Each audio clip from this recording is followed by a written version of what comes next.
Yes, a major fire has broken out here in Tai Po District since Wednesday afternoon. The fire had blazed through 7 out of 8 blocks of Wong Fuk Court, a housing estate. There's still a lot of smoke in the air, and behind me you can see that the firefighters are still working to put out the fire. As of this afternoon, out of the 7 affected housing blocks, the fire from 4 blocks are confirmed to have been put out, while 3 of the remaining blocks are under control, though from what I'm seeing right now, since then it seems that the fire from 2 more blocks have been put out as well, and only 1 is still left burning. Authorities shared a rescue incident from earlier today, saying that firefighters managed to save an elderly male from the 31st floor and successfully used a breathing apparatus to protect him through the smoke while evacuating the building. Authorities also shared some challenges that firefighters faced during the rescue operations. They said that temperatures are very high inside the affected buildings, and the layout inside is complex because of the collapsed scaffolding. So it's difficult for firefighters to navigate their way up floor by floor.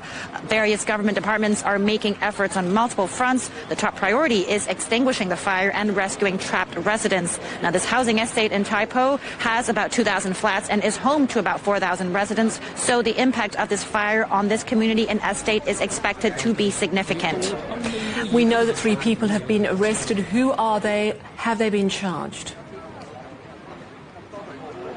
Well, just to give a bit of background, the housing estate had been under renovation since last July and had been wrapped in bamboo and mesh scaffolding. After responding to reports of fire on Wednesday, firefighters discovered the scaffolding outside one building had caught fire and that the fire had spread to the interior and other buildings. The fire then quickly escalated, reaching a level 5 fire alarm, the most severe warning. Authorities have said that it's unusual for a fire to spread this much and so quickly, and investigations have been underway. 3 men from a construction company have been arrested for alleged manslaughter and on suspicion that construction materials around the building did not meet fire safety standards. Foam boards were found installed to the windows of the affected buildings, and police say that this is suspected to be one of the causes of the fire because foam is highly flammable and could potentially accelerate the spread of the fire. Investigations are still underway, and we will find out more in due time. And of course, there's this task force that's been set up by Hong Kong's Chief Executive John Lee to get to the bottom. Tell us about this.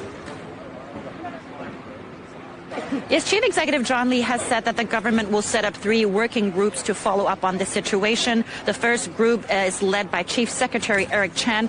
He will focus on investigating the cause of the fire and making sure that those at fault are held accountable. This group will also look into ways to improve monitoring and regulatory work to prevent this incident from happening again. It was further mentioned that for safety reasons, bamboo scaffolding, which is commonly used during construction and renovations, will be phased out and replaced by metal scaffolding. The second group, headed by Deputy Chief Secretary Warner Churk, will follow up on emergency assistance work and donation collection activities. And then the third group, headed by Deputy Financial Secretary Michael Wong, will handle emergency rehousing of affected residents. On top of that, Chief Executive John Lee mentioned some measures to help victims.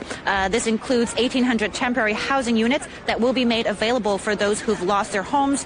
The government will also set up a $38 million fund to help these victims. Meanwhile, 500 medical staff and social workers are on hand to help victims as well. 1 social worker will be assigned to each household of victims' family. Meanwhile, each affected household will receive around $1,200 in emergency relief funds. And while the city has been gearing up for the Legislative Council elections next weekend, Chief Executive John Lee has said that promotion activities and election forums have been suspended so that the entire government can focus on dealing with this fire. Back to you.